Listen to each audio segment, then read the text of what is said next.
morning, my name is Andy, and today I am going to be doing a review of The Outcasts by Kathleen Kent. That's not glaring, right? Yeah, no, that's not glaring. Yeah.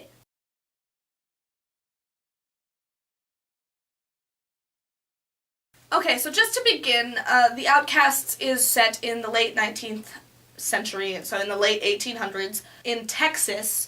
And it's got two main viewpoints. Lucinda, who recently escaped from a brothel and is now going to meet her lover in this place called Middle Bayou.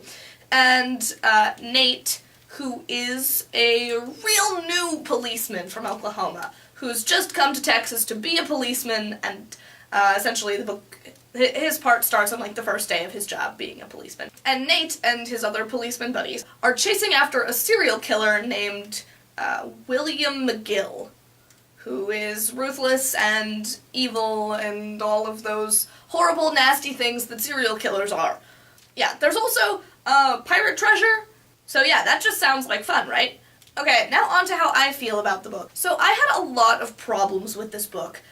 The first of which being that a lot of the backstory setup kind of stuff, particularly with Nate's character, happened in a really heavy-handed, I can see the author working kind of way, which I don't prefer in a novel. I prefer when it's just kind of mixed in and everything is nice and smooth, and when you can't see the cracks in the writing. And so that was a big problem that I had with this. And then another big problem was that I really couldn't get into the book and be interested in and attached to the characters until about halfway through. I wasn't reading this book rabidly and like, I have to find out what happens next, until halfway through, which, I mean, that's not a good thing for me. I was pretty close to putting it down because I have other things that I want to read that I think might interest me more than this, the writing of this did. But, you know, I made it through it, and that's an accomplishment, right? So I got halfway through, and then it was interesting, and so then I was just like, yeah, I'll read it, and I finished it yesterday. But yeah, that's how I feel about that. No spoilers, I promise, but the ending was kind of disappointing for me, which is another reason that I didn't like it, because I spent all of this time getting into this book that I thought would get better eventually, and it did. It did get better. It did start to be a book that I was really into and like wanted to read as soon as I could, but the way it ended just wasn't... In a way, it wasn't surprising, and in a way, it was surprising in a dissatisfying way. And that's all I'm going to say about that, but it was one of the reasons I don't really like this book. To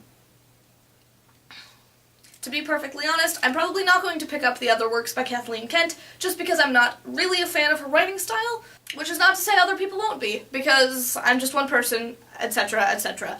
But, yeah, if you're into historical fiction, you might want to pick her up and give her a try, because the historical details seemed really, really nice. Like, it was obvious that she'd done her research, she knew this history, she could, like, get inside the characters' heads, inside this history, and that was really great. You know, I just had problems with the writing, and so it wasn't a great book for me. But if you like historical fiction, this is probably something pretty good for you, and you should give it a try. Okay, so I'm not sure how long that was. This might be the shortest review ever, but I think that's the majority of my thoughts on this book. So, bye. I will see you soon in the future, hopefully, and I hope you have a nice life and a good day, and that the sun is shining where you are. Bye.